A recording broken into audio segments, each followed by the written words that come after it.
অনুষ্ঠানটোৰ বিষয়ে আমি আজি মহিলা সমন্বয় সমিতিৰ উদ্যোগত শক্তি উপাসন মিলনখন আজি অনুষ্ঠিত হৈছে ঐতিহাসিক হৰদত্ত বীৰদত্ত ভৱনত। আমাৰ গোটেই ৰাজ্যৰ 25খন জিলাত এইদৰে সমন্বয় সমিতিৰ উদ্যোগত এইদৰে সন্মিলন পতা হৈছে। এইদৰে আজি আমাৰ ইয়াত এই সন্মিলনখন অনুষ্ঠিত কৰা হৈছে। ৰঙিয়াত প্ৰথমবাৰৰ বাবে অনুষ্ঠিত হৈছে নেকি? হয়, প্ৰথমবাৰৰ কাৰণে। কিমান অংশগ্ৰহণ কৰিছে মহিলা? 350 মান হৈছে, 350 ওপৰ হৈছে। অতিথি কোনোবা আমন্ত্ৰিত অতিথি কোনোবা আহিছে? আমন্ত্ৰিত অতিথি আহিছে ডক্টৰ বিনীতা ভাগৱতী বাইদেউ, হয়, অলকা গৌৰী যোশী বাইদেউ আহিছে নিৰ্দিষ্ট বক্তা হিচাপে। আমাৰ মমতা লহকৰ বাইদেউ আহিছে মুখ্য অতিথি হিচাপে। আৰু বাকী আপোনালোকৰ কিবা প্ৰদৰ্শনীৰ ব্যৱস্থা কৰিছে? প্ৰদৰ্শনী আমাৰ এইটো আমাৰ ভাৰতীয় সনাতন ধৰ্মৰ যিটো 16 সংস্কাৰ বুলি কোৱা হয়, এই 16 সংস্কাৰৰ প্ৰদৰ্শনী কৰা হৈছে।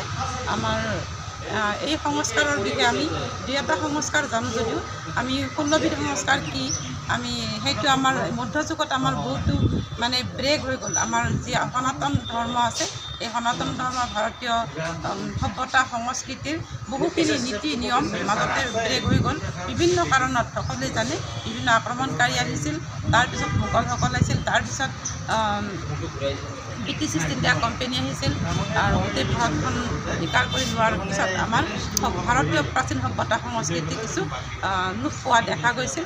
আৰু এই সভ্যতাৰ মানে আমাৰ মহিলাসকলক সবলীকৰণ কৰাৰ কাৰণে, কাৰণ মহিলাসকল শিক্ষিত হ'লেহে আমাৰ সন্তানসকল শিক্ষিত হ'ব, সন্তানসকল শিক্ষিত বা সংস্কাৰিত হ'লে সমাজখন সংস্কাৰিত হ'ব, আৰু সমাজ সংস্কাৰিত হ'লে আমাৰ ৰাষ্ট্ৰ শক্তিশালী হ'ব। ইয়ে ৰাষ্ট্ৰ গঠনত, ৰাষ্ট্ৰ শক্তিশালী কৰাত এক গুৰুত্বপূৰ্ণ ভূমিকা গ্ৰহণ কৰিব। আৰু মহিলা সবলীকৰণেই ইয়াৰ আমাৰ এই সভাখনৰ মুখ্য উদ্দেশ্য। যথেষ্ট সঁহাৰি পাইছে মহিলাসকলৰ পৰা ৰঙিয়া? হয়, পাইছোঁ, নিশ্চয় পাইছোঁ।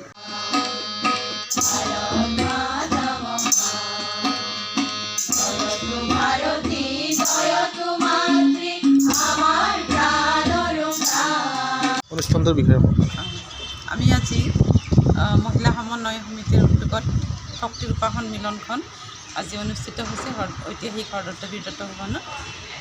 আমাৰ গোটেই ৰাজ্যৰ 25খন জিলাত এইদৰে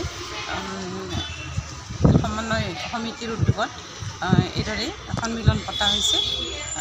এইদৰে আজি আমাৰ ইয়াত এই সন্মিলনখন অনুষ্ঠিত কৰা হৈছে। ৰঙিয়াত প্ৰথমবাৰৰ বাবে অনুষ্ঠিত হৈছে নেকি? হয়, প্ৰথমবাৰৰ কাৰণে। কিমান অংশগ্ৰহণ কৰিছে মহিলা? 350 মান হৈছে, 350 ওপৰ হৈছে। অতিথি কোনোবা আমন্ত্ৰিত অতিথি কোনোবা আহিছে? আমন্ত্ৰিত অতিথি আহিছে ডক্টৰ বিনীতা ভাগৱতী বাইদেউ, হয়, অলকা গৌৰী যোশী বাইদেউ আহিছে নিৰ্দিষ্ট বক্তা হিচাপে। আমাৰ মমতা লহকৰ বাইদেউ আহিছে মুখ্য অতিথি হিচাপে।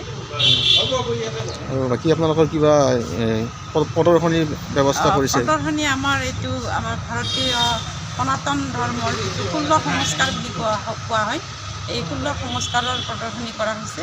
আমাৰ এই সংস্কাৰৰ বিষয়ে আমি দুই এটা সংস্কাৰ জানো যদিও আমি 16বিধ সংস্কাৰ কি আমি সেইটো আমাৰ মধ্যযুগত আমাৰ বহুতো মানে ব্ৰেক হৈ গ'ল। আমাৰ যি সনাতন ধৰ্ম আছে এই সনাতন ধৰ্মৰ ভাৰতীয় সভ্যতা সংস্কৃতিৰ বহুখিনি নীতি নিয়ম মাজতে ব্ৰেক হৈ গ'ল বিভিন্ন কাৰণত। সকলোৱে জানে বিভিন্ন আক্ৰমণকাৰী আহিছিল, তাৰপিছত মোগলসকল আহিছিল, তাৰপিছত ব্ৰিটিছ ইষ্ট ইণ্ডিয়া কোম্পানী আহিছিল আৰু গোটেই ভাৰতখন অধিকাৰ কৰি লোৱাৰ পিছত আমাৰ ভাৰতীয় প্ৰাচীন সভ্যতা সংস্কৃতি কিছু লোপ পোৱা দেখা গৈছিল।